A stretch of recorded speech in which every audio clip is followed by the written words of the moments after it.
et sa résurrection. Alléluia. Amen. On prend ton livre, prends ton bout de papier et tu écris. Quand tu vas à la maison, tu t'assois et puis tu révis la mort et la résurrection de Christ. Je pose la question comme ça. Pourquoi Christ est mort à la croix?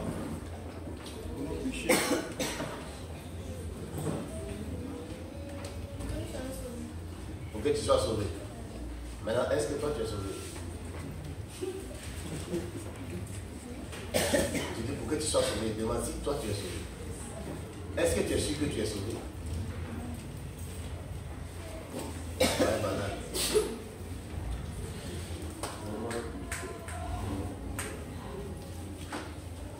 Alléluia. Amen. Il dit pourquoi Christ est mort à la croix? Pourquoi Christ est allé à la croix pour vous? Oui. Pour nos péchés. Pour tes péchés. Oui. Pour le salut éternel. Est-ce que tu as le salut éternel? Est-ce que tu as le salut éternel? Pas trop. Pas encore. Tu n'as pas encore le salut éternel. Donc ça veut dire qu'il est mort gratuitement sur la croix. S'il est mort pour le salut éternel et que tu ne l'as pas encore, c'est que sa mort est inutile. Quelqu'un d'autre? Oui, derrière. Pour nous racheter. Pour te racheter. Est-ce qu'il t'a racheté? De quoi? C'est où tu étais vendu et puis il t'a racheté? Tu es mort. Est-ce que tu vis maintenant? Comment? J'étais mort spirituellement. Quoi? J'étais mort spirituellement. Et physiquement? Physiquement je vis, spirituellement je vis aussi. Tu étais mort spirituellement? Oui. Sinon tu n'étais pas mort physiquement? Je ne le connaissais pas. Tu ne le connaissais pas? Oui, maintenant tu le connais? Maintenant je le connais. Il est qui pour toi? Il est mon roi, il est mon Seigneur. La raison de vivre. La raison de vivre. La raison de vivre. Il est ta raison de vivre. Et puis tu viens en état là. Oh. Ah non de Dieu. C'est des gros mots. Il est ma raison de vie. Ta raison de vie. Et puis tu viens en état là. Et puis tu es aussi dans les choses qui le concernent. Vous allez vous rendre compte qu'on dit une chose par la bouche, mais le corps est ailleurs. Alléluia. Amen. Pourquoi il est mort? Oui. Pourquoi il est mort? Christ est mort à la croix. Afin qu'il ait les documents que vous condamnez sur là. Christ est mort pour détruire les arcs et les documents. Oui. Juste dit. Que nous ne fassions plus de sacrifices de moutons d'animaux. Pour que tu ne fasses plus quoi?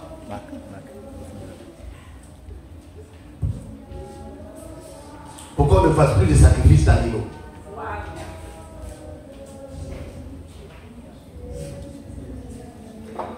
Tu as dit qu'il est mort pourquoi? Christ est mort pour nous, pour qu'il n'y a plus de sacrifices d'animaux. Parce qu'il représente notre sacrifice. Ok. Quelqu'un d'autre? Mais Guillaume, toi tu as déjà parlé. Christ est mort pourquoi? Guillaume? Oui.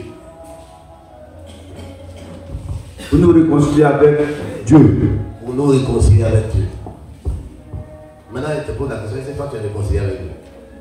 Oui, je suis réconcilié avec Dieu. Il faut te réconcilier. Alléluia. Bon, tenez ici, on va parler. Alléluia. Ce n'est pas tous les jours on fait des prédications en outrance où des gens ils commencent à danser. Le monde dans lequel nous entrons aujourd'hui devient dangereux. Il faut dire à ton monde, le monde devient dangereux. Le monde devient dangereux. Suivez-moi ici. Suivez. Et le problème avec les chrétiens, c'est que quand on commence à parler, ils sont distraits par autre chose. Le monde dans lequel nous sommes aujourd'hui est très dangereux. Le monde. Avant la sorcellerie, on disait si tu n'étais pas du même sang que la personne, tu ne pouvais pas le tuer. Aujourd'hui, que tu sois du même sang ou pas, la sorcellerie peut te tuer. On peut prendre n'importe qui aujourd'hui pour le sacrifier sur le plan spirituel. De telle sorte qu'aujourd'hui, les enfants se perdent partout. Même on attrape les grandes personnes, que tu sois de sa famille ou pas. S'il a l'opportunité de se sacrifier pour qu'il puisse prospérer, il peut le faire. On s'en fout. C'est-à-dire que la chose évolue. Et plus le monde évolue, plus on est en train de progresser vers la fin des temps, et les choses, la spiritualité devient de plus en plus grave. Les événements, la manifestation diabolique devient de plus en plus grave. Et donc vous devez savoir, vous devez connaître ce que le Christ est venu accomplir pour nous à la croix de Golgotha, pour que nous soyons à même de pouvoir résister à cet ennemi vaincu. Dit Satan vaincu. Amen. La manière de parler de la dit ennemi vaincu. Ennemi vaincu. On dit tu es vaincu. Tu es vaincu. Quand vous regardez sur la terre aujourd'hui, vous voyez comment les choses sont en train de se passer. Combien de fois l'ennemi est en train de détruire, il est vaincu, mais il est en train de détruire toujours la vie des gens. Il est vaincu. Alors je me pose la question, et s'il n'était pas vaincu, qu'est-ce qu'il allait devenir? Qu'est-ce que ça allait être? S'il n'était pas vaincu, donc c'est pourquoi il faut que nous puissions connaître l'œuvre de la croix. Alléluia. Amen. Ce que Jésus-Christ a fait là, quelle est sa portée pour nous? Quelle est son efficacité pour notre vie? Nous devons la connaître, sinon, ce sera difficile pour nous d'évoluer sur la terre ici. Il va arriver un moment donné où les gens vont commencer à se poser des questions, les gens vont commencer à se... C'est pourquoi quand je veux parler de ces choses-là, je vais parler d'une manière solennelle, afin que les gens comprennent. Qui se souvient du jour où Jésus-Christ est mort à la croix? Quand Jésus mourait à la croix, dans Matthieu chapitre 27, à partir du verset 50, la Bible précise que quand Jésus-Christ a poussé un cri, il a rendu l'esprit. Et ensuite le voile du temple est déchiré du haut jusqu'en bas. Les montagnes ont tremblé, les cailloux, tout cela ont tremblé. Et il y a quelque chose, depuis que moi je suis devenu chrétien, je lisais la Bible, mais il y a quelque chose que j'ai vu dans ce passage qui m'a scandalisé. Et c'est ça qui m'a poussé à commencer à étudier la parole de Dieu. Et la Bible dit, lorsque Jésus est mort, les saints, lis-moi Matthieu chapitre 27, le verset 50, combien 50? Il dit, et les corps, quand les tombeaux s'ouvrirent, qui a déjà lu ce passage-là? Oui. Matthieu 27, le verset 50. Jésus poussa de nouveau un grand cri et rendit l'esprit. Et voici, le voile du temple se déchira en deux. Depuis le haut jusqu'en bas. Oui. La terre trembla. La terre trembla. Les rochers se fendirent. Les rochers se fendirent. Les sépulcres s'ouvrirent. Les sépulcres s'ouvrirent. Et plusieurs corps des saints qui étaient morts ressuscitèrent. Plusieurs corps des saints qui étaient morts ressuscitèrent. Étant sortis des sépulcres, après la résurrection de Jésus, ils entraient dans la ville sainte. Ils sont entrés dans la ville sainte. Et apparus à un grand nombre de personnes. Donc quand on parle du fait que les gens sont rentrés dans la ville sainte, ne croyez pas qu'on parle de paradis ici. Parce qu'au paradis, il n'y a pas des hommes qui connaissaient avant leur mort. Donc on parle des êtres humains qui sont vivants dans la ville de Jérusalem. Ils sont, Jérusalem est appelée la ville sainte. Est-ce que quelqu'un me suit? Amen. Dis à ton voisin, ne me dérange plus. Ouais, ne me dérange plus. Parle fort, parle fort. Ce qui m'a scandalisé, c'est que la Bible dit que les saints, ils sont comment? Dis à ton voisin, ils sont comment? Ils sont comment? Ils sont comment? Mais ils étaient où? Ils sont saints, mais ils étaient où? Ils étaient où? Ils étaient où? Ils étaient où? Ton rôle là c'est quoi? Dans la prison. Qui les a maintenus dans la prison? Satan. Qui les a maintenus dans la prison? C'est la mort. Par la mort, Satan. La Bible dit dans Hébreux chapitre 2 verset 14, Christ a participé à la chair et au sang. Parce que les enfants participent à la chair et au sang. Afin que par sa mort, il puisse anéantir celui qui détenait le pouvoir de la mort. Donc celui qui détenait le pouvoir de la mort, qui utilisait la mort, c'était qui? Satan. Et si les saints étaient maintenus dans la tombe, dans le séjour des morts, ou bien dans la prison de la mort, qui les maintenait? Satan. Alléluia. Amen. Est-ce que vous me suivez? Amen. Qui les maintenait dans la mort? Satan. Je veux qu'on soit même du moins d'information. Qui les maintenait dans la mort? Satan. Mais ces gars que Satan maintenait dans la mort, ils sont comment? Répétez avec moi, ils sont comment? La Bible dit ils sont comment? Comment Satan est capable de maintenir les saints dans la mort? Avant, je croyais que c'est quand tu es un pécheur que le diable est capable de te maintenir. Mais je ne savais pas qu'il était capable de maintenir aussi les saints. L'histoire, la vie dans laquelle nous sommes en train de partir, le diable est capable de bouffer les saints. Oh, frère. Est-ce que c'est ce que je suis en train de dire à quelqu'un? Non, votre visage a devenu bizarre. Ah, laissez-moi prêcher un jour comme je l'entends, c'est quoi? Mettez à mon niveau, mettez-vous à mon niveau. Alléluia. Amen. J'ai cru qu'on pouvait maintenir. Il pouvait avoir de l'effet que c'est celui qui est pécheur. Mais je ne savais pas que. Donc il y a des saints avant Jésus-Christ. Avant sa mort et sa résurrection, il existait des saints. Il y a des saints qui vont venir après la mort et la résurrection de Jésus-Christ. Ces deux catégories de saints diffèrent d'une personne, d'une époque à une autre. Donc il y avait quelque chose qui pouvait rendre les saints, les gens impurs saints, avant que ce soit le sang ou le sacrifice de la croix. Quand Jésus-Christ descendait sur la terre, Satan était déjà vaincu. Avant que Jésus n'aille à la croix, Satan était déjà vaincu. Le combat avait déjà eu lieu au ciel et le gars a été projeté sur la terre, précipité. Apocalypse nous le dit clairement que le gars avait été déjà vaincu. Vous verrez ça dans Ésaïe chapitre 14, Ézéchiel 28. Il dit, Satan, c'est pas notre camarade. Si vous ne connaissez pas l'œuvre de la croix, le gars là, il est capable de vous bouffer.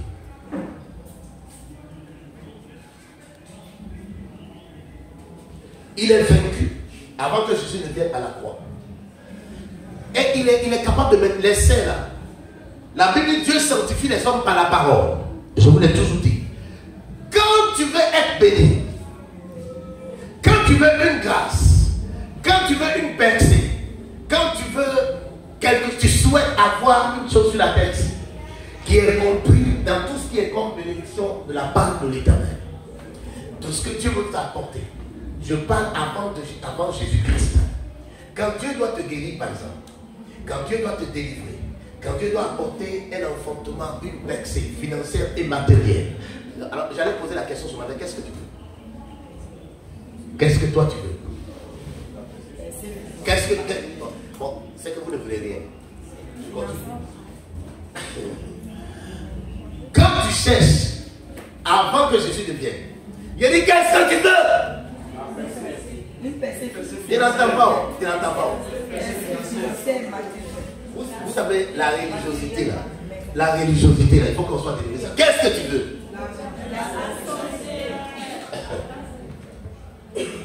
Avant, quand quelqu'un va être béni, quand quelqu'un va recevoir quelque chose de la part de Dieu, avant que Jésus ne soit venu, vous savez qu'est-ce qu'il fait? Il parle à la personne. La personne à qui Dieu parle, la personne est impure. La personne à qui Dieu parle, la personne est inapte à recevoir ce qu'il désire. Est-ce que vous comprenez ce que je suis en train de dire? Maintenant, quand tu veux la chose, Dieu te parle. Et lorsque tu acceptes la parole de Dieu qu'on appelle la foi, la parole de Dieu te nettoie, te sanctifie, te rend juste et te rend apte pour que ce que toi tu as désiré puisse venir vers toi. Donc, Dieu rendait les gens purs par le fait qu'il parle à une personne qui accepte sa parole. Et ta foi te permettrait à la parole de Dieu de te sanctifier, de te justifier, afin que tu sois à même de pouvoir recevoir ce que tu désires. Amen. Amen. Il y avait cette sorte de sanctification, cette manière de purifier les gens. Et donc, les gens, depuis Abraham jusqu'à ce que Jésus-Christ ne vienne, avant le sang de Christ, les gens étaient sanctifiés simplement par le fait que Dieu vous parle. Et donc, la chose est encore d'actualité aujourd'hui. Quand tu te trouves face à une situation que tu veux voir un changement, qu'est-ce que Dieu va faire? Il va te parler. Et même s'il te parle, quand tu es, frère, quand tu es devant la situation, vous êtes où? Vous êtes où? Il dit, tu veux quoi? Qu'est-ce que tu veux? Qu'est-ce que tu veux? Qu'est-ce que tu veux? Qu'est-ce que tu veux? Qu'est-ce que tu veux? Voilà. Il y a cette sorte de sanctification qui permettait aux gens de rentrer en possession des choses. Et comme le sang de Christ n'était pas encore venu, cette sanctification te permettait de pouvoir entrer au ciel. Mais maintenant, le sang de Jésus-Christ est venu. Comme le sang est là, pour entrer au ciel, il faut que le sang de Christ te nettoie. Maintenant, la première sanctification qui concernait la parole, c'est fait pour recevoir des grâces de la part de l'Éternel. Tu peux être sanctifié par le sang de Jésus-Christ. Amen. Amen. Mais tu es sanctifié pour aller où ça? Au ciel. Et tu peux ne pas être apte pour recevoir une bénédiction de la part de l'Éternel. Parce que pour recevoir une bénédiction de la part de l'Éternel, il te faut la foi. Et quand on dit la foi, il faut que Dieu te parle. Quand Dieu commence à s'adresser à toi, même si tu n'es pas apte, même s'il y a un problème, même s'il y a un obstacle, l'obstacle n'est pas un problème pour Dieu. L'opposition n'est pas un problème pour Dieu. Les démons ne sont pas un problème pour Dieu. La sorcellerie n'est pas un problème pour Dieu. C'est que quand Dieu s'adresse à toi, même si les sorciers sont là, même si les sorciers sont là, quand tu as la foi d'accepter sa parole, ta seule foi que tu as manifestée en la parole en acceptant, permet à l'Éternel de se lever et de balayer tout ce qui a comme obstacle se dressé entre toi et la grâce qu'il a prononcée. Donc c'est ta foi qui donne à Dieu de pouvoir apporter des choses dans ta vie. Quand il te parle. Amen. Il y avait des saints qui étaient maintenus par Satan pendant qu'il était saint. Ces gens dont on parle, ils ont accepté la parole. Ils ont cru. Ils ont cru à la parole, ils ont considéré ça comme vrai. Et ils ont vu sa manifestation. Donc quand tu veux voir un changement, Dieu doit te parler. Et tu acceptes. Ils sont saints, mais ils sont maintenus par Satan. Alléluia. Amen. Ils sont purs, mais ils sont maintenus par Satan dans la mort. Le monde dans lequel on va aujourd'hui, le monde devient de plus en plus dangereux. Les démons, là, ils ne s'amusent plus. La sorcellerie ne s'amuse plus. Satan ne s'amuse plus. Si vous voulez vaincre, si vous voulez que la victoire se démontre dans votre vie, vous devez être des personnes qui connaissent l'œuvre de la croix. Ça veut dire que ces saints-là, dans la tombe, là, si Jésus n'était pas mort, et Jésus n'était pas descendu dans la tombe, les saints allaient rester où? Ils allaient rester où? Dans la prison de Satan. Ils sont saints, mais ils sont maintenus dans la prison de Satan. Il a fallu que Jésus meure et qu'il entre dans la mort pour que, à sa résurrection, les saints la puissent sortir. Donc leur sincérité ne suffisait pas pour ne pas que Satan puisse les toucher. Ils étaient saints, mais ils étaient toujours maintenus par Satan. Et donc si nous devons combattre ce gars-là aujourd'hui, nous devons savoir ce que Christ a fait, l'œuvre de la croix. Tu dois comprendre que si ces saints-là sont sortis de la tombe, c'est à cause de l'œuvre de Christ. Est-ce que ces saints-là ne priaient pas? Si. Est-ce qu'ils ne gênaient pas? Si. Est-ce qu'ils ne vivaient pas dans la pureté? Si. Ils priaient, ils gênaient, ils vivaient dans la pureté, mais Satan s'en foutait de tout ça, il les a mis en prison. Vous comprenez ce que j'ai entendu dire? Amen. Est-ce que vous comprenez ce que... Non, je n'entends pas, mais est-ce que quelqu'un m'entend? Amen. Tu m'entends, fais comme ça, tu m'entends. Ça veut dire, dans ce nouveau combat, dans ce nouveau niveau de vie là, tu peux être saint. Tu peux, d'ailleurs c'est ce qui doit être. La norme là, c'est de vivre dans la sanctification. Tu peux vivre la sanctification. Tu peux être un gars qui prie. Tu peux être quelqu'un qui jeûne. Mais si tu ne connais pas l'œuvre de la croix, il va te tuer. Est-ce que vous m'entendez? Amen. Comment? Amen. Comment? Tu veux poser une question? Dans le micro, il n'y a pas poser une question. J'aime ça. Des gens avant vous ont prié. Des gens avant vous étaient déjà purs. Des gens avant nous étaient saints. Mais leur sainteté, leur prière, leur jeûne n'a pas empêché Satan de pouvoir les maintenir en prison. La seule chose qui a fait qu'ils sont sortis de là, c'est l'œuvre de la croix. Si Jésus-Christ n'était pas mort à la croix, entré dans la tombe, ressuscité, laissez-les rester là. Tu vas poser la question. Vous savez pourquoi le plus grand prophète de tous les temps d'Israël, qui s'appelle la personne de Samuel. Vous connaissez Samuel? Samuel est mort au temps du roi Saoul. Et Saoul voulait consulter l'Éternel après la mort de Samuel. Mais il n'y avait personne, il n'y avait pas de prophète. Là, Saül s'est déguisé et est parti voir la pythonesse, la nécromancienne. C'est comme chez nous ici, on parle d'une femme, une combien. Alléluia. Une féticheuse, c'est pas quelque chose de ce genre. Sa mère arrive là-bas et sa mère dit à la femme, je veux voir un homme, je veux que tu fasses monter pour moi un homme. Et la femme lui dit, c'est quel homme tu veux? Il dit, je veux voir le prophète Samuel. C'est Samuel qui dit à la femme. Et la femme commence à faire ses incantations. Et le prophète, le plus grand des prophètes de toute l'histoire d'Israël est remonté. Et quand il a commencé à remonter, que la femme a vu que c'était le prophète Samuel, elle a regardé, elle a dit, mais tu m'as trompé. Qu'est-ce que tu m'as fait là? Le roi Saül, c'est Saül a interdit qu'on fasse ça ici. Comment une sorcière, comment une féticheuse est parvenue à faire remonter des séjours des morts un prophète de l'Éternel?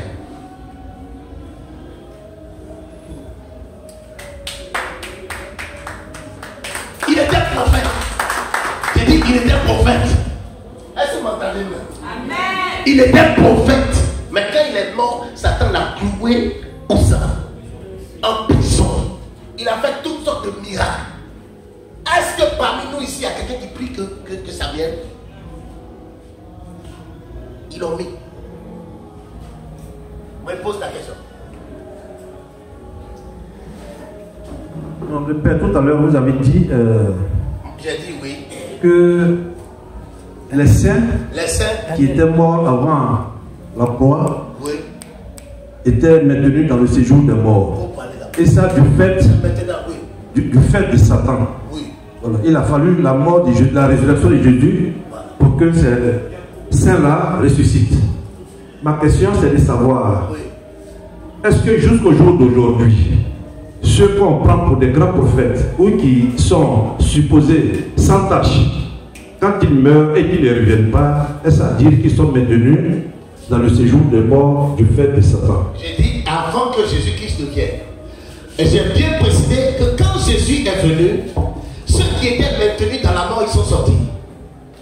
Avant que Jésus ne vienne, tous ceux qui mouraient étaient maintenus par Satan dans la mort. Tu as beau être saint, tu as beau être pur, quand tu meurs, il t'attrape, il te met là-bas.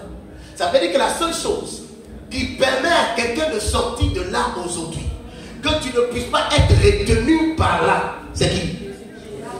J'ai dit c'est qui? C'est qui? Vous ne parlez pas bien fort, jeunesse? Non. Mais bon, vous n'avez pas fait ça. Ne priez pas, vous ne gênez pas, vous embêtez les gens, vous venez tous les jours, il faut qu'on vous dise. Vous dites Jésus a bien. C'est quoi?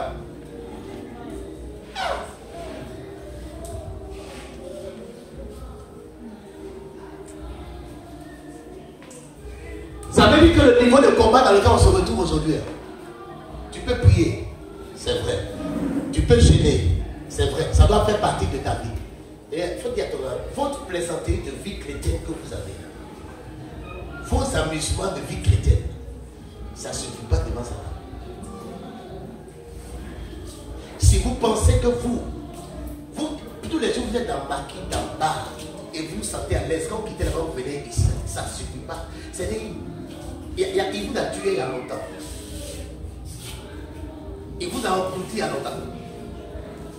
Vous ne pouvez pas passer une journée sans boire vin, vous n'avez boire petit. Depuis que l'apôtre Paul a dit à Timothée, son fils, il n'avait pas dit, c'est pas si toi tu t'appelles Timothée. Amen. Amen. Quel est ton nom? Quel est ton nom? Est-ce que toi tu t'appelles Timothée? Il y a des Zawi, il y a des Goué, il y a des... Hein? Il y a des Afri, il y a qui ici? Ils ne sont jamais appelés Timothée. Il n'y a même pas un membre de leur famille qui s'appelle Timothée. Mais eux là, c'est le seul verset que eux tous connaissent. Tout le monde s'appelle Timothée aujourd'hui. Et une prescription médicale que l'apôtre Paul a donnée à son fils Timothée. Il dit à cause du fait que toi tu as un problème gastrique, tu as des problèmes. Et tous là, ils n'ont même pas de problème gastrique, mais tous ils ont pris le nom de Timothée. Depuis que Paul a dit, prends un peu de vin, ils sont tous devenus des Timothées. Ils ne prennent pas un peu de vin, ils prennent, ils vont s'asseoir pour boire un seul vin là. Ça va devenir un quartier, ça va devenir, ils sont tous ils sont pires que Timothée.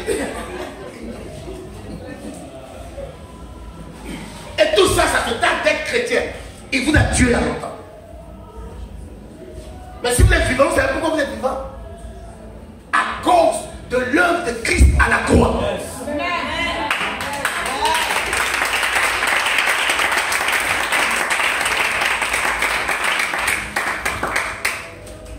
Parce que je ne sais pas si quelqu'un est plus grand que Samuel. Il était maintenu là. Si Jésus n'était pas venu, tous étaient en prison. Et Jésus est descendu là-bas. Il faut savoir ce qu'on fait. Ce qui nous donne la victoire, il faut les connaître. Vous là, quand vous allez prier, quand tu vas prier une fois par jour, quand tu vas prier, quand tu vas te réveiller à minuit pour prier, si Dieu te demandait, rêve-toi à minuit pour prier. Si Dieu même vient te réveiller, quand tu vas te réveiller comme ça, tu vas réveiller ta montre. Il est 23h, parce que quand tu dis tu veux prier à minuit, c'est à 7h souvent que Dieu te réveille. À 23h50. La plupart du temps, 23h50, il te réveille 10 minutes avant que tu te prépares. Quand tu te réveilles comme ça, tu regardes. 23h50. Il reste 10 minutes. Il reste 10 minutes, tu déposes une vidéo.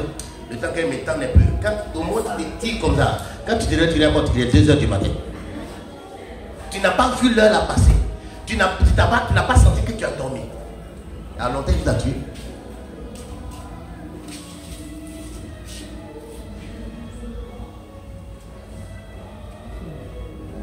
Si ce n'est pas à cause de l'œuvre de Christ là, à longtemps, il t'a tué. Donc, ça veut dire la victoire qu'on a sur la terre ici, on est en train de partir dans un monde très dangereux. Si vous ne connaissez pas l'œuvre de la croix, si vous ne maîtrisez pas l'œuvre de la croix, si vous ne maîtrisez pas l'œuvre de la croix, vous êtes foutus dans le vide.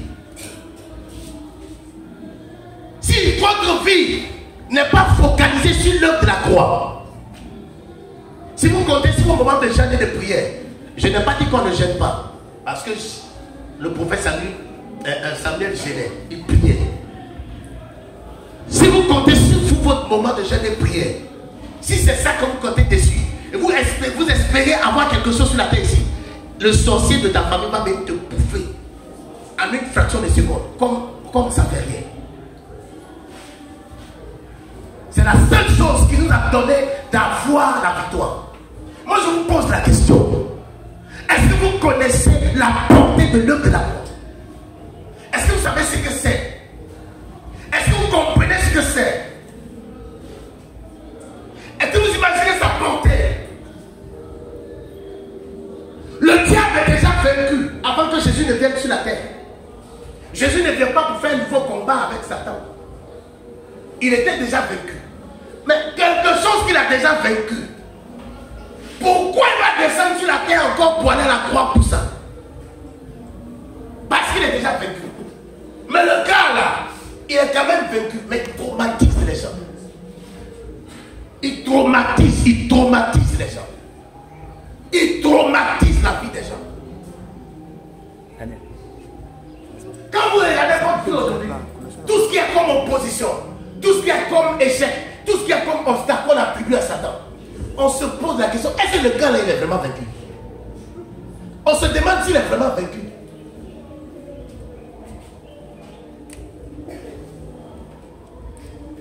Est-ce qu'il est vaincu? C'est ça le gros problème. On se demande si est-ce qu'il est vaincu. C'est pour ça qu'on a besoin de vous ramener sur l'œuvre de la croix. Parce qu'un jour vous allez croiser un démon. Forcez, vous allez croiser un démon. Tant que vous êtes sur la terre, si vous croiserez un démon un jour, forcez, il y a un sorcier qui va se lever un jour pour venir vous attaquer. Je ne sais pas si vous dormez ou vous ne dormez pas, il va venir. Mais comment il faut faire pour que tu puisses faire tout ça? Alléluia. C'est l'œuvre de la croix. Si vous ne la connaissez pas, ce sera difficile. Alléluia. Amen. Alléluia. Amen. C'est pour ça qu'on joue avec le Christ. C'est pour ça qu'on joue avec l'histoire. D'ailleurs, tout le monde aujourd'hui, accepter Jésus-Christ, accepter Jésus, ça devient un jeu. On ne comprend pas sa portée, ça devient un jeu. Notre vie chrétienne, notre manière de nous engager avec Christ, ça devient un jeu parce qu'on ne connaît pas exactement ce que le gars a fait. Quand on vient à l'église, on vient à l'église froissé parce qu'on ne connaît pas ce qu'il a fait pour nous. Quand on dit acclame le Seigneur, on ne peut pas le faire parce qu'on ne connaît pas. Pour même faire offrande à l'Éternel dans la maison, On ne peut pas le faire comme lui parce qu'on ne sait pas ce qu'il a fait véritablement pour nous. On n'a pas la compréhension claire de la portée de l'œuvre de la croix. On s'amuse. Quand on veut faire les choses de Dieu, il n'y a pas le cœur. Le cœur n'y est pas parce qu'on ne connaît pas la portée de l'œuvre de la croix. Tout le monde pèse Pâques. Quand on dit Pâques là, c'est là les parler. Puis ça a chanté, les chansons parlaient pour quoi tu fais pour tomber. Ils sont en train de fêter Pâques. Pourquoi les gens se comportent comme ça? Parce qu'ils ne connaissent pas la portée de l'œuvre. Yes.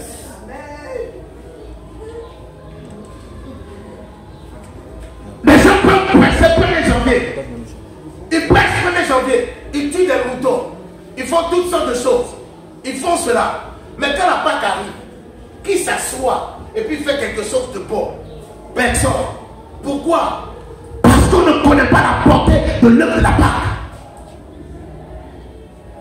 Parce que si tu savais ce que c'était, ta manière de le célébrer va changer. Ta manière de te comporter, ta façon d'agir à l'égard de Christ, à l'égard de la parole, ton engagement à l'église va changer. Mais pourquoi? Parce que les gens ne comprennent rien.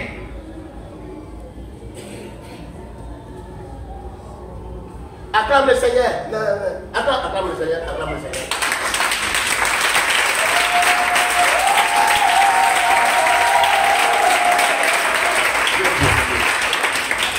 C'est vrai, il a dit ça, vous êtes en train d'acclamer le Seigneur. Même quand j'ai dit ça, acclamer le Seigneur, il a commencé à chauffer.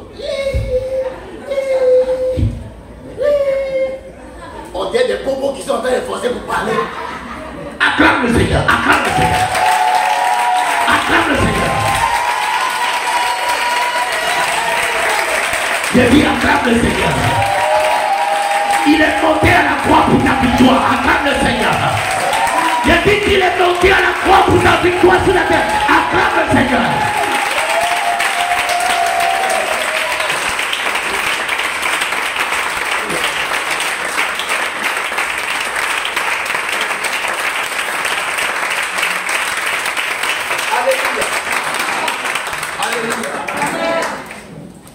Alléluia. Amen.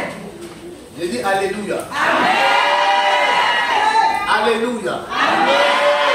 Alléluia. Amen. Vous ne dites pas Amen à l'église. Pourquoi? Vous ne connaissez pas la portée de l'œuvre de la croix. Vous n'avez aucune idée. Aucune. Ça vous dit rien même. Ce n'est pas un problème pour vous.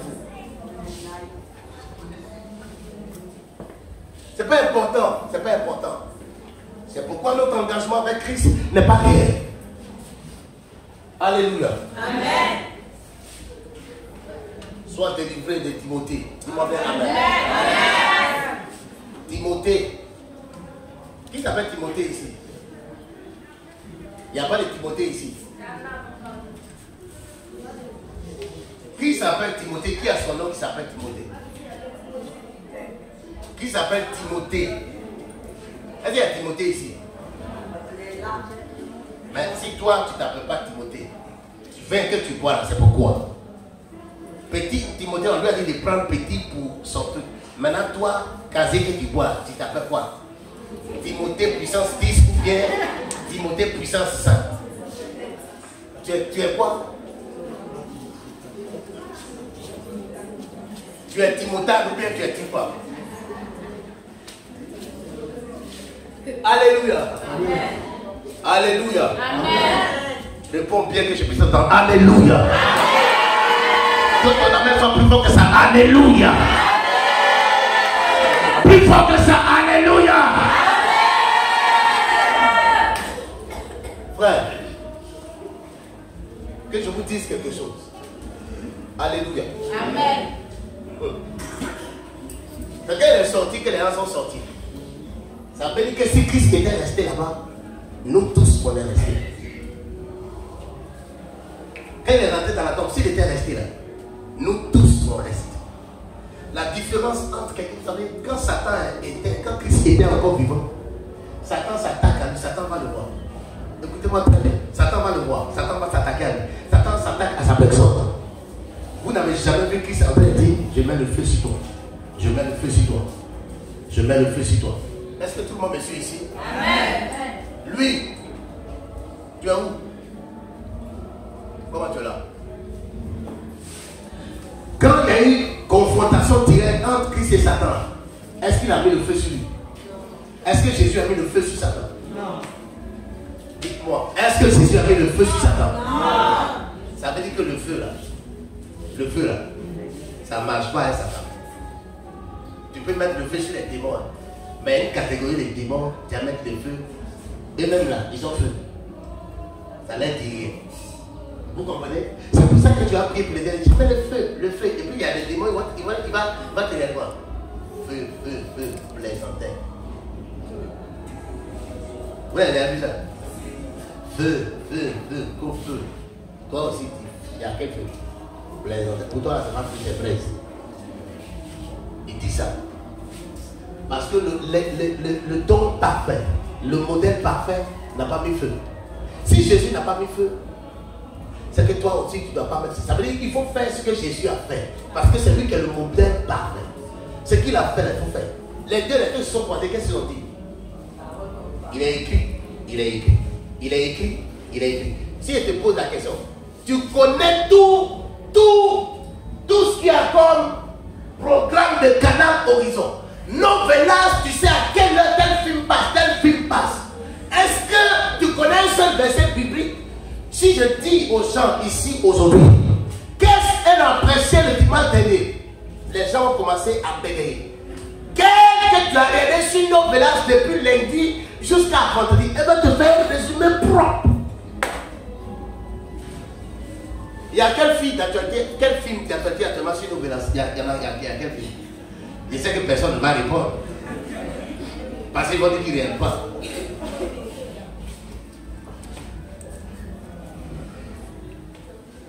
Personne ne va répondre.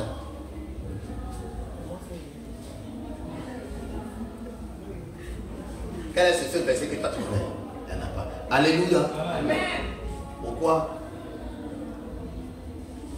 Satan qui s'attaque à vos filles là, matin, midi, soir. Vous le combattez.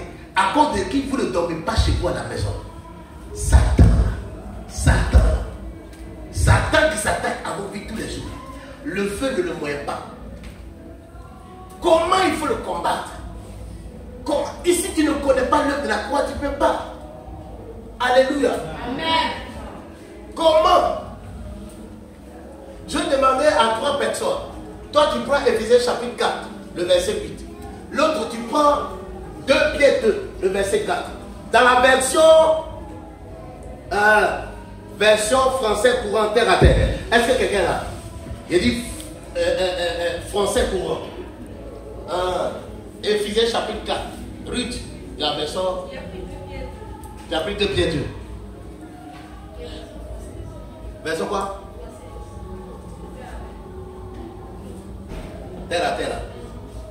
Qui a le micro? Il faut te donner des 2 Pierre 2 verset 4. César qui prend Jude chapitre 1 le verset 6. J'ai dit quelqu'un d'autre prend Éphésiens chapitre 4 le verset 8. Toujours version terre à terre.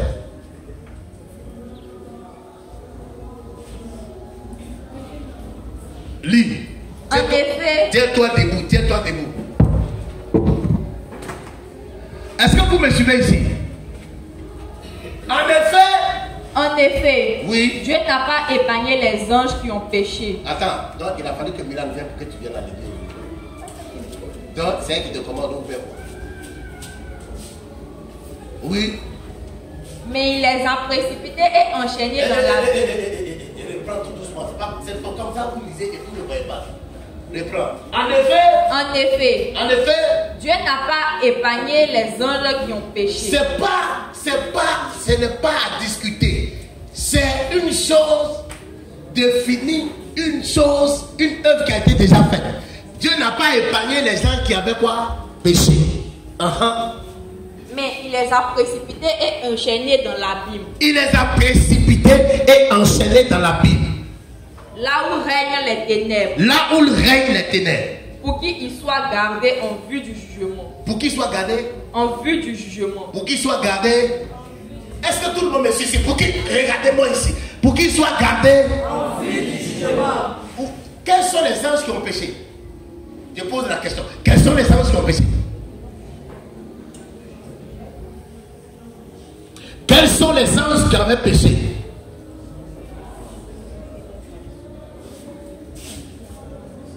Non. Donc, frère, vous ne connaissez pas. Quels sont les anges qui ont péché depuis le ciel? Quels sont les anges qui ont péché? Les anges déchus.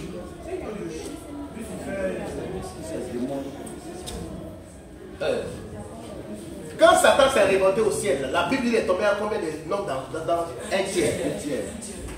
Qui était le chef? C'est Lucifer. Lucifer avec les un tiers avec lesquels il est tombé. C'est eux qui ont péché au ciel. Et qu'est-ce que la Bible nous dit quoi? Écoutez bien, qu'est-ce que la Bible dit? Qu'est-ce qui s'est passé? Dieu n'a pas épargné les anges qui ont péché. On a qu'à parler de la tête. Donc Dieu ne les a pas laissés comme ça. Les anges qui ont péché. Ils sont où? Il a fait quoi? Il les a précipités enchaînés dans la Bible. Il les a précipités enchaînés dans la Bible. Ils sont comment? Enchaînés. Où ça? Dans la Bible. Et il dit quoi? Là où règnent les ténèbres. Là où règnent les ténèbres. Ensuite, pour qu'ils soient gardés en vue du jugement. Ils soient quoi? Gardés. Donc ils sont où? En prison. Qui les a mis en prison? Dieu. Ils sont non seulement en prison, mais ils sont enchaînés dans la prison. Et Dieu dit, c'est quand ils vont sortir? Quand ils vont sortir? Quand ils vont sortir? Je pose la question à tout le monde. Le jour du jugement est arrivé? Oh, répondez-moi bien. Le jour du jugement est arrivé? Est-ce que le jour du jugement est arrivé? Donc ils sont où? Ils sont où? Ils sont où? Mais c'est qui vous voyez chez vous là? J'ai dit, c'est qui vous voyez chez vous là? Quel est ce gars qui vient vous attaquer? Je ne suis pas, je m'en fous, hein, si vous êtes d'accord ou pas, ça c'est pas votre problème. Je m'en fous de ce que vous voyez, ça c'est votre problème. Moi, ce qui me convient et ce qui me contrôle, c'est la parole de Dieu. Il n'y a rien d'autre. Je ne parle pas de sensations, je ne parle pas de vos rêves, je ne parle pas de vos troubles, je parle de la vérité. Je ne parle pas de la réalité. Moi, c'est la vérité qui me contrôle. Je vis pour la vérité, je ne vis pas pour la réalité. Je me conforme à la vérité de Dieu, point pas. Le reste ne m'intéresse pas. Je vous pose la question. Quel est ce Satan qui vient vous attaquer tous les jours là?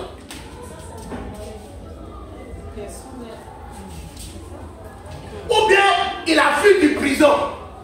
Il s'est échappé du prison là. Ah, peut-être qu'il s'est échappé.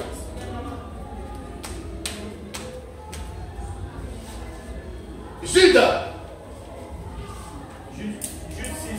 6. Jude 6. Rappelez-vous, les anges qui ne se sont pas contentés. Rappelez-vous. Il dit Jude 6, il dit quoi? Rappelez-vous. Rappelez-vous. Les anges. Les anges. Qui ne se sont pas contentés du pouvoir. Qui ne se sont pas contentés du pouvoir. Qui leur était accordé. Qui leur était. Et qui ont abandonné leur propre demeure. Attends, qui leur était quoi? Accordé. Les gens qui ne peuvent pas se satisfaire de ce que Dieu leur apporte là, c'est les choses comme ça qui leur arrivent.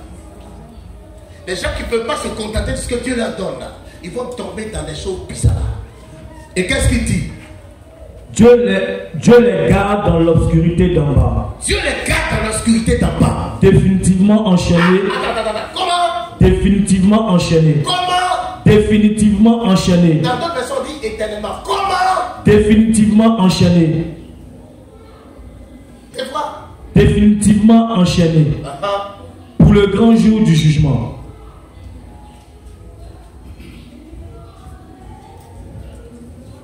C'est faux ou bien c'est vrai? Il dit, c'est faux ou bien c'est vrai? C'est vrai. On n'a qu'à parler. C'est faux ou bien c'est vrai? C'est vrai. Maintenant, si c'est vrai, c'est quel Satan qui vient dans votre maison tous les jours? Hein? Ce sont quoi? C'est fiston, c'est envoyé. Ce sont ces fistons. Maman, tu parles bien. J'aime ça. Elle dit que ce sont ces fistons, ce sont ces envoyés. Donc une chose est claire dans ta tête, c'est que ce n'est pas Satan en tout cas. Ce n'est pas Satan qui vient. Ce sont ces petits. Ok. Je vais vous donner un exemple pour que tout le monde comprenne. Elle dit, ce sont ces petits. Je suis d'accord que ce soit ces petits. Amen. Dites-moi bien Amen. Tout le monde n'entend pas bien. Dis-moi bien Amen. Si tu es là ce matin, acclame le Seigneur que je puisse.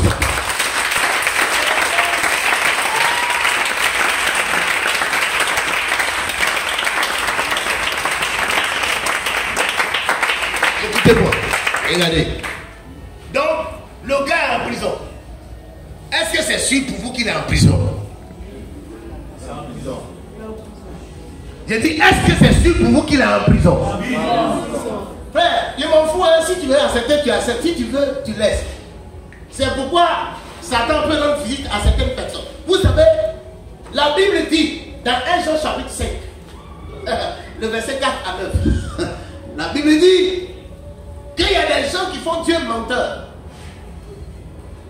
Il y a des gens qui croient ce que les hommes disent. Si tu vas à l'hôpital, tous ceux qui travaillent à l'hôpital, Justine travaille à l'hôpital, l'autre travaille à l'hôpital. Si tu vas à l'hôpital tout de suite, et puis tu fais examen de sang, et puis on sort examen de sang, on finit de donner le résultat, on dit, attends, il y a début de cancer, tu te portes bien dans ton corps. Une fois que le médecin te fait le diagnostic, et puis il sort tout ce qu'il y a, attends, diabète a commencé.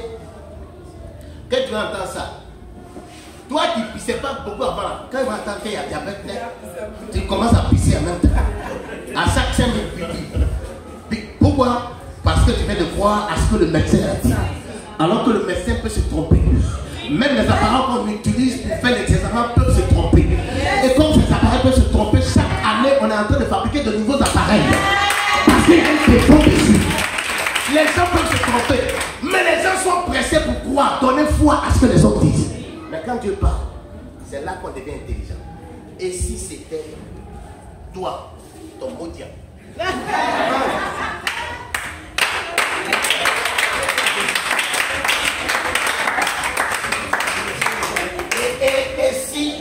Et si quand le médecin t'a dit que tu avais coco là, tu as dit ainsi. Et la Bible dit, quand Dieu parle, les gens entendent. Quand il commence à dire qu'il ne croit pas, il fait Dieu est menteur. Dieu devient menteur.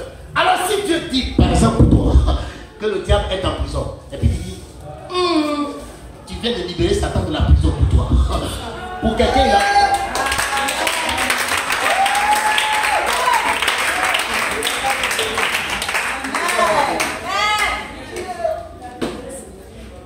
Si Dieu est menteur pour toi, c'est que ce que Dieu a dit devient faux.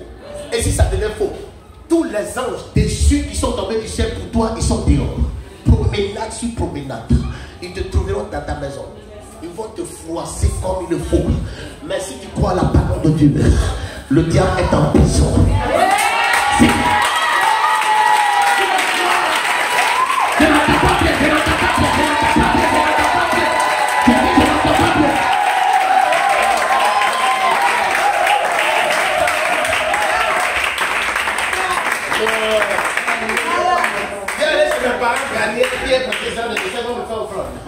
Donc il y a deux catégories de personnes, de chrétiens à l'église.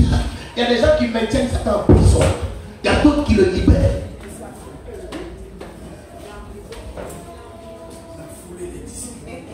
Il a dit, il est où? Je n'ai pas bien entendu, il est où? Il est où? Si tu rentres à la maison, pendant que tu es couché, et puis tu vois un gars qui apparaît dans ta maison, dit Satan. Quand tu te réveilles, tu ne fais pas Ribaba, Rako, non. Tu le regardes, le prisonnier, et puis tu te couches. Il retourne là où il est quitté. Tu viens de le ramener là-bas. Sa place se trouve où? Dieu te demande de le maintenir en prison. Bon, maman a dit que ce sont des petits qui sont dehors. Je suis d'accord que ce sont ces petits. Ah, Éphésiens chapitre 4. Éphésiens chapitre 4. Éphésiens chapitre 4, verset 8. Verset 8, il dit quoi? C'est pourquoi il est dit. Étant monté en C'est pourquoi il est dit. Étant monté en haut. Et qui est monté en haut? On parle de quoi? Quand Jésus est ressuscité, il dit ça monter au ciel. Comment on appelle ça? Hein? La quoi? L'ascension de Christ là. Est-ce qu'on célèbre ça même? Hein? On ne célèbre pas ça bien. Vous savez qu'on ne célèbre pas ça bien. Pourquoi on ne célèbre pas ça bien? Parce qu'on ne sait pas ce qu'il a fait le jour de l'Ascension. Mais quand c'est Ascension, il y a férié. Il y a férié. Tu es poulet, quand il a dit Ascension de Jésus, tu es poulet puis manger. On dit qu'est-ce qu'il a fait? Ma fille dit, vous allez voir. Il a amené des captifs. Il a quoi? Il a amené des captifs. Quand il est venu sur la terre et qu'il a fini de faire le travail, quand il montait dans la voie qui? Des captifs. Quels sont ces captifs-là? Quels sont ces captifs-là? Quels sont ces captifs-là? Il est parti avec qu'est-ce? J'ai dit, oh, pour le voir. Vous allez lire ou même vous n'allez pas lire. C'est écrit ou même c'est pas écrit. Quand il montait là, qui était dans son cortège triomphal? Je vous dis quelque chose. Qui était dans son cortège triomphal? En Côte d'Ivoire, on a fait guerre pendant 10 ans. Gbagbo contre Ouattara. Ouattara, Gbagbo. Il y avait deux camps. Il n'y a pas quelqu'un qui va dire que je n'étais pas dans l'autre camp. Il n'y a pas terrain neutre. Il y a deux camps. La Côte va être divisée en deux. Le camp de Gbagbo et le camp de Dramane. Voilà.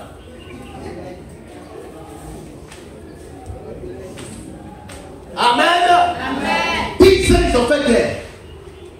Tous ceux qui sont du côté de Gbagbo, leur chef c'était qui? Babson. Tous ceux qui étaient de l'autre côté, leur chef c'était qui? Ouattara. Alassane. Donc il y avait deux chefs. Deux chefs dont les petits sont derrière.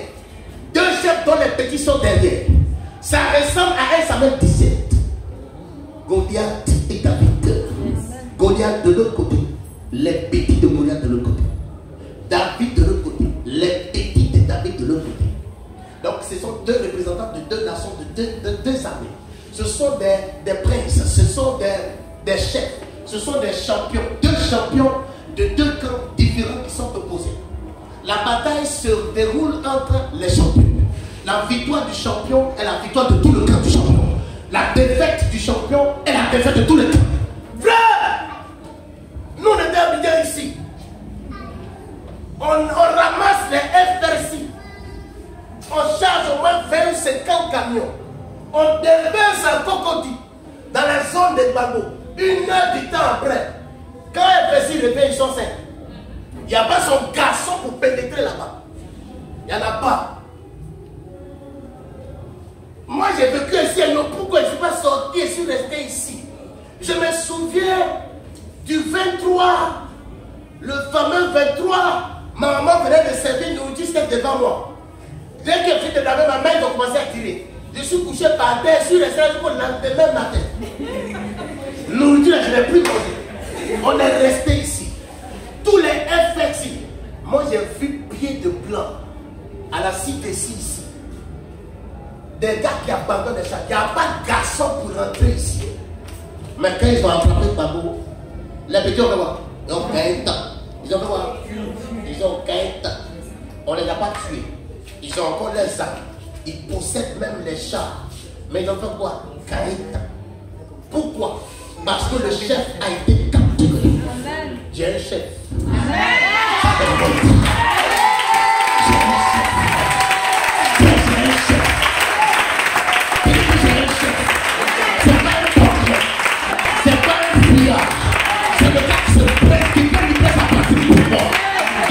Devant mon ennemi, je laisse Satan. Il y a une guerre. Il est descendu, la Bible dit, il a attrapé le gars comme ça, 18 mois. Parce qu'il faut qu'il aille. Dans leur camp. Il faut que les gens sachent qu'ils ont gagné la guerre. Le putain de guerre, c'est dit, il faut amener Gbagbo pour montrer aux gens. Donc on le fait pour montrer. Voilà les gars, le Wouti. Même son clan faisait trembler. Mais qu'ils l'ont attrapé. Vous avez vu les plaisantants de le taper, en train de le gifler. Pourquoi? Parce qu'ils l'ont attrapé. Tous ces grands soldats-là, ils ont fui. Jusqu'au jour où les gens ont peur même. Les quelques soldats qui sont restés en vie de les libérer. Parce qu'ils savent ce qu'ils sont. Pourquoi maintenant les gens ont peur de les libérer? Parce que le Wouti est dehors. Yes. Le Wouti est dehors.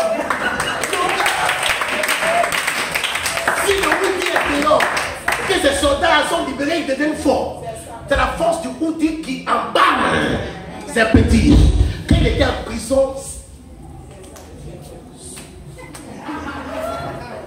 qui n'a pas brûlé les tricots ici? Qui n'a pas brûlé les tricots ici? Qui n'a pas brûlé? Il y a fumée qui s'élevait. Dans la maison, c'est pas pourquoi fumer dans la maison. Frère, c'était les papiers, les trucs qui étaient en train d'être brûlés. Il y a des gens qui ont la cour dans leur maison, la terre. Ils ont fait des tombes. Des petits chotons enterrés. Mais quand le gars est sorti, bon, les deux petits chotons sont sortis encore. Ça veut dire quoi? Quand il est monté, il a entraîné Satan dans son cortège triomphal. Il faut qu'il aille montrer au ciel qu'il est venu sur la terre et il a remporté la victoire. Il a tapé le cas. Et puis il est monté avec. Bon, je vais poser la question. C'est qui vous voyez ici là?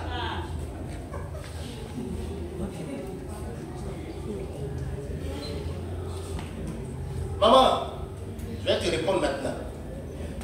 Ce que tu dis est vrai.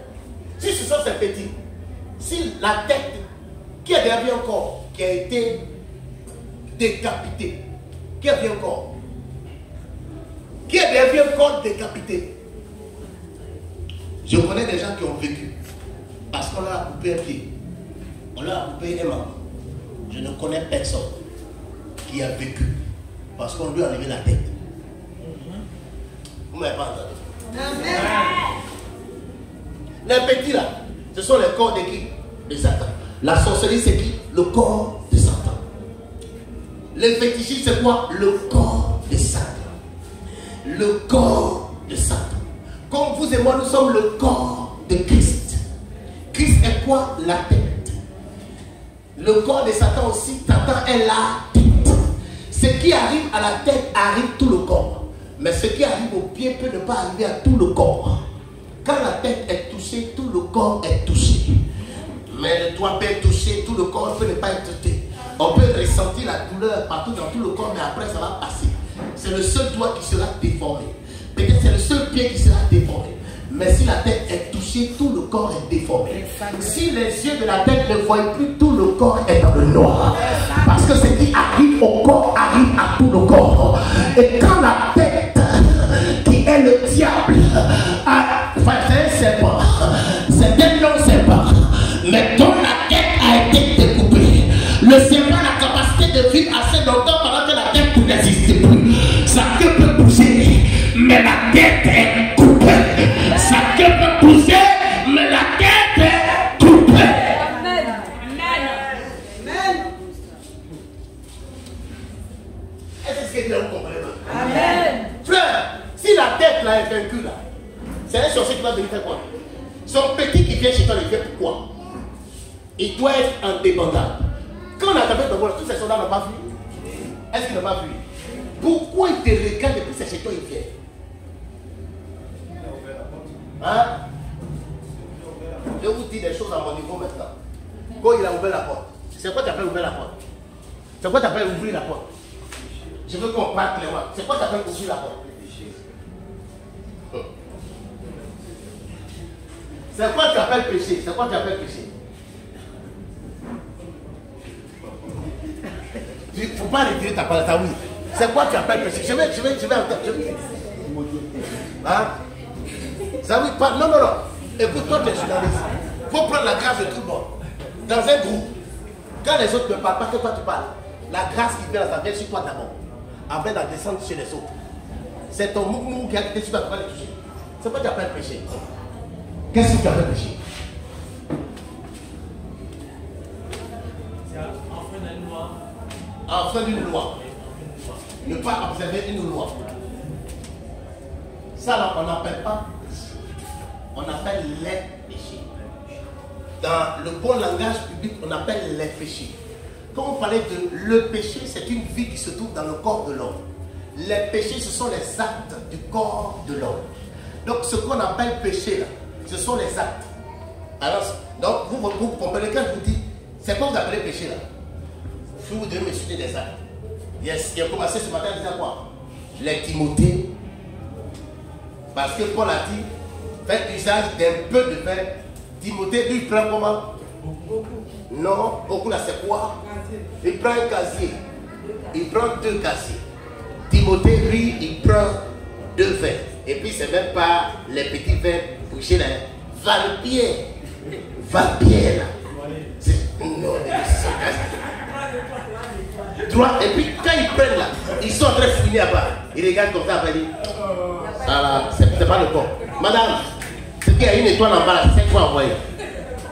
La dame dit, et une étoile là, on ne trouve pas trop maintenant. Il faut chercher, ça la recherche.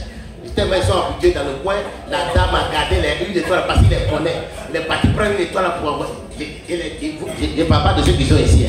Il n'y a pas de gens comme ça ici. Hein? Ils ne sont pas ici. Les Timothées là, ils ne sont pas ici. Hein? Les Timothées là, c'est ça. C'est ça qu'on appelle les Timothées. Je vous dis quelque chose. Je ne vais pas rentrer tout dans l'explication. Quand la Bible dit à Moïse, il te fait Dieu pour Pharaon, que Moïse partait dans le monde. Est-ce que le Dieu Pharaon, là, le Dieu Moïse qui partait là, il était infaillible? Je n'ai pas entendu. Il y a le Dieu avec 30 D. Ce Dieu-là est infaillible. J'ai dit ce Dieu-là est infaillible. Et il y a le Dieu avec 30 D pour le monde, mais qui est faillible. Est-ce que vous connaissez la différence entre les 2 dieux? Bon, je laisse là. Amen. Amen. Amen. Frère, si la tête est coupée là, les petits devront venir chercher quoi? Regarde. Qu'est-ce qui donne la force au corps? C'est la tête. Et si la tête a été élevée, est-ce que le corps a la force d'abord? Non. Donc quand un sorcier se lève, qu'est-ce qui donne la force à un sorcier? C'est qui?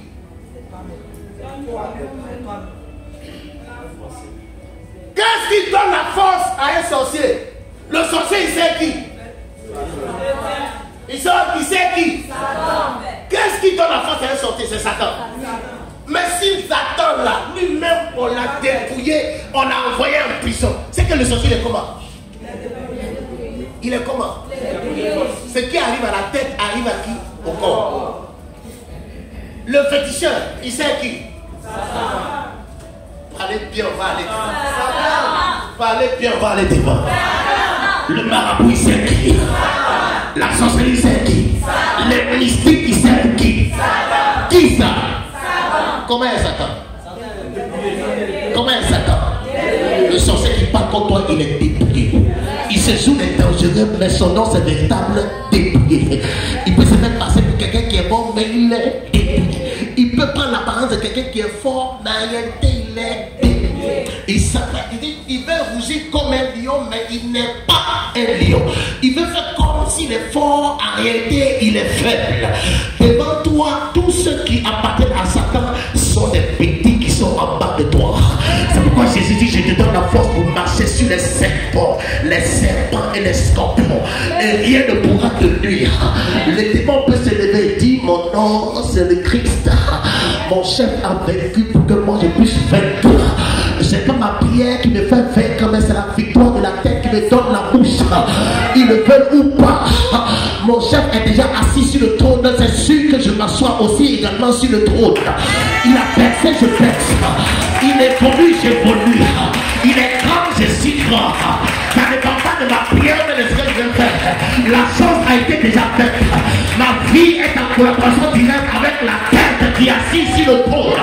J'ai un roi qui a déjà vaincu. L'ennemi pourra se lever, mais je passerai toujours dans la victoire. Ma victoire est déjà déterminée.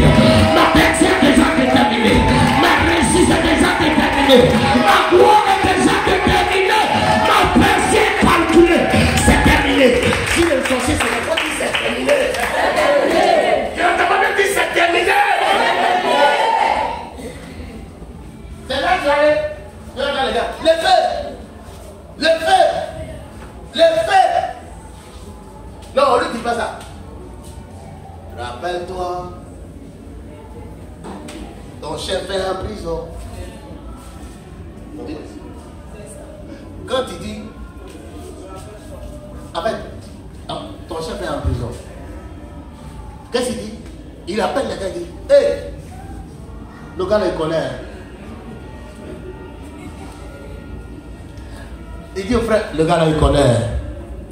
Mais quand il arrive net, il dit quoi? Ruko logo, Zukalaba, les faits, tous les sorciers les faits.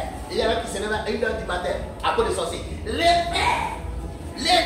Et puis il fait à 3h du matin, ta voix est cassée. Quand il se couche, c'est un bœuf noir, gros. On dirait le bœuf était petit avant qu'il commence à prier. Quand il a prié pendant 3 heures, quand il s'est couché, on dirait qu'il a pompé le bœuf. Et il se couche net. Il commence à prier. Le bœuf est plus gros qu'avant. Il ne comprend pas, il se lève en 6 secondes. Quand il prie comme ça jusqu'à 5h du matin, le soleil est arrivé, ouais, donc la nuit quand il va se coucher net, les bœufs là sont devenus 6. Ils sont devenus gros, ils sont devenus 6.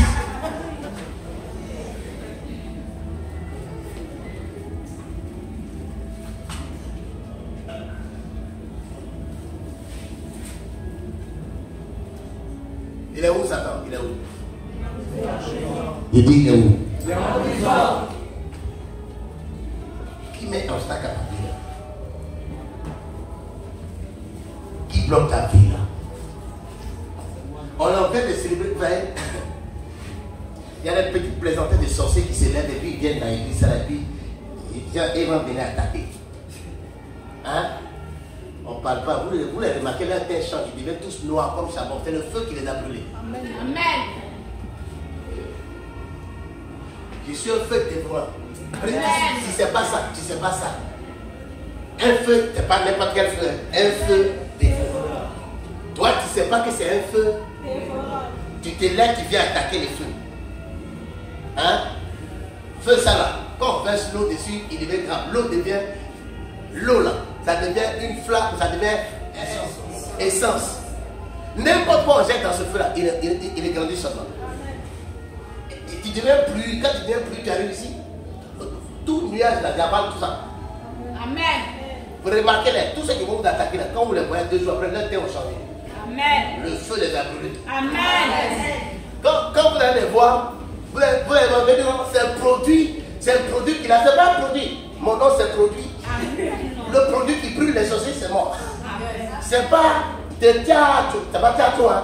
Ils vont mettre ça sur le côté théâtre, alors que c'est le feu là qui les a brûlés. Il dit, ça fait où?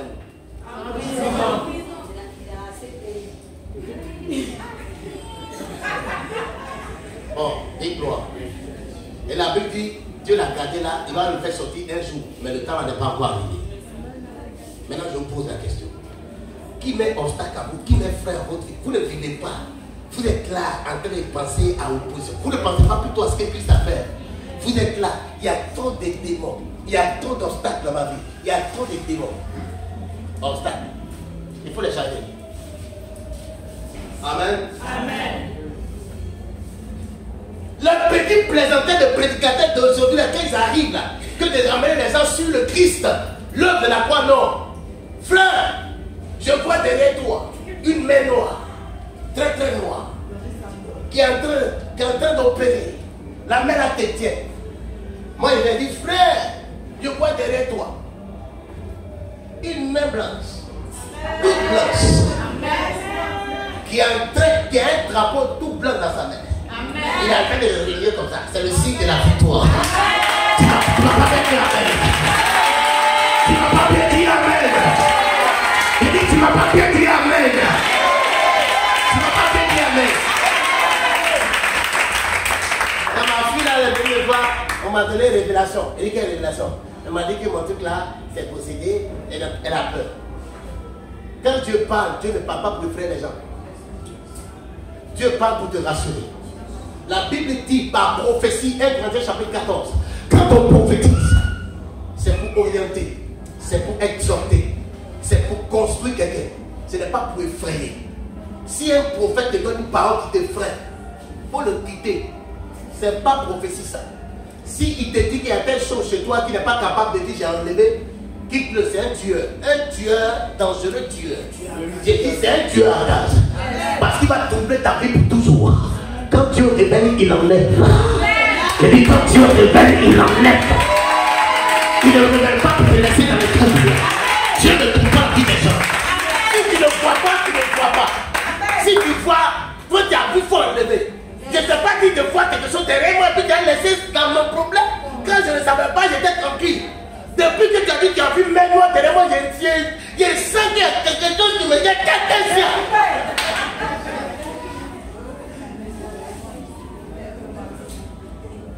je ne dois plus être traumatisé.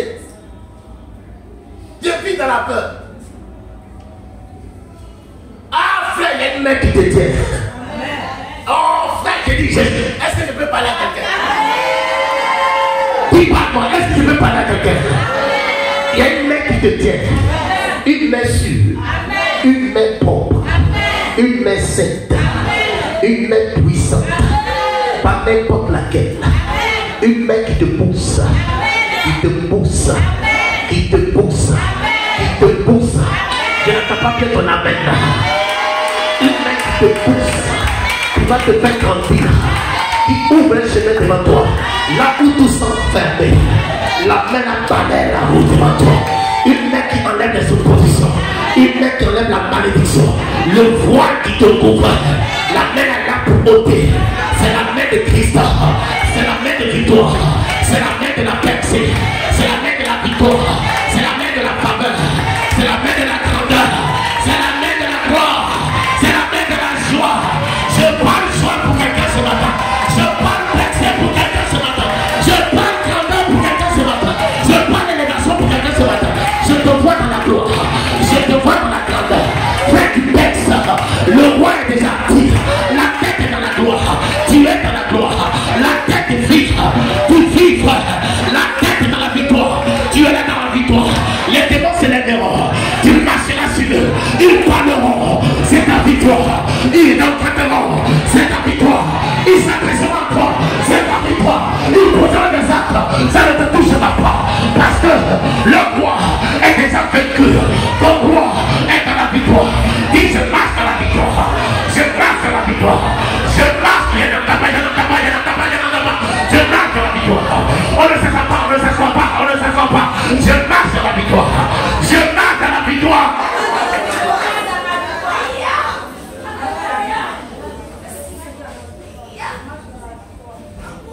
Alléluia. Le sorcier qui s'est levé contre toi, il sera frappé par les anges qui t'accompagnent. Les démons qui se lèvent contre toi, il sera frappé. Il sera chicoté. S'il s'amuse à venir chez toi, s'il s'amuse à venir chez toi, tu es déjà mort et tu es revenu à la vie. Ils vont prendre ta photo comme ils prennent ma photo. Ils peuvent prendre tes habits comme ils prennent mes habits. Il faut revenir chez le féticheur. Quand le féticheur va checker, il va savoir de qui appartient cet habit. Le marabout va checker. C'est des gens qui vont lui dire, maître, attention, c'est pas n'importe quel habit. Ils se sont trompés de personnes, elles sont parties pour ça. Ça là, si tu ne fais pas attention, ça va devenir bon dans notre camp ici maintenant. Parce que ce qui appartient à l'enfant de Dieu devient un feu dévorant dans le cœur. Est-ce que vous connaissez quelqu'un? C'est pourquoi Dieu dit à Moïse, jette ton bâton qu'elles sont arrivées dans la maison de Pharaon. Oh, le mystique de Pharaon pensait que le bâton était juste un simple bâton. Quand le bâton est tombé, c'est devenu un gros combat. Les petits avaient des petits combats. Ce qui est sorti de ta main, si c'est ta chemise, même si c'est la sorcière qui a envoyé dans le corps, ta propre chemise devient le plus gros démon de la sorcellerie. Pour les accomplir. Tu ne m'as pas bien dit amen. Tu ne m'as pas bien dit amen. Tu ne m'as pas bien dit amen. J'ai dit tu ne m'as pas bien dit amen. Ils ont volé ton éponge. Ils ont volé même peut-être des sous. Ils ont coupé une petite partie de ton bail pour aller chez le féticheur. Ils sont venus chez toi, ils ont volé une chaussure. Et puis ils sont partis avec toi. Toi tranquille. Il y a une bombe atomique qui est dans le camp de l'ennemi. Toi tranquille. Une bombe atomique qui est dans le camp de l'ennemi. Je prophétise ce matin. Quand tu étais plus jeune que ça, pendant que tu n'es pas encore élève, il y a des sorciers qui ont volé des pics de toi, ton pic. Ils ont mis ça sur leur fétiche.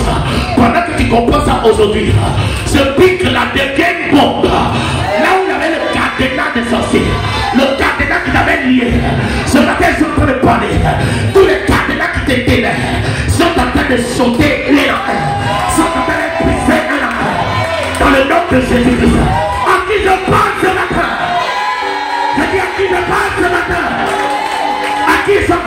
ce matin.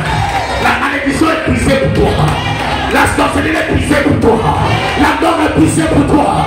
Les possessions de menaces sont brisées pour toi. Le feu dans le corps de l'ennemi. Le feu dans le corps de l'ennemi. C'est le jour de ta percée. Dis, c'est le jour de ma percée.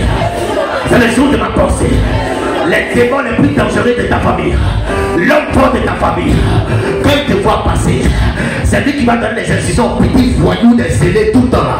Parce qu'il y a parmi il y a toujours des scellés qui s'attaquent à des gens irrégulièrement. Qu'est-ce qu'on te va dire les scellés? C'est le champion qui est en train de passer. Laissez-la, c'est la championne de l'équipe qui est en train de passer. Laissez-le, ne touchez pas à ça. Ne touchez pas à ça. Dieu les a interdits. Tu portes une marque. Il y a un tampon de Dieu qui est posé sur ta personne. Le tampon a été écrit carrément. Ne touche pas. Ne touche pas. Ta personne parle. Ton dos parle. Ne touche pas. Parce que Satan a l'habitude d'attaquer les gens par derrière. Tu n'as pas les yeux derrière. Mais il y a un panneau stop qui est sur ton dos. Ne touche pas. Ne touche pas. Ne touche pas. Ne touche pas. Il te déteste. Il ne te touchera pas. Il t'en veut. Il ne peut pas te toucher. Il va dire ce qu'il a envie de dire. Il ne pourra jamais te toucher. Tu fais piège creux. Il ne se contentera simplement que de parler. Mais quand tu as se levé pour poser une action contre toi, il ne le fera jamais.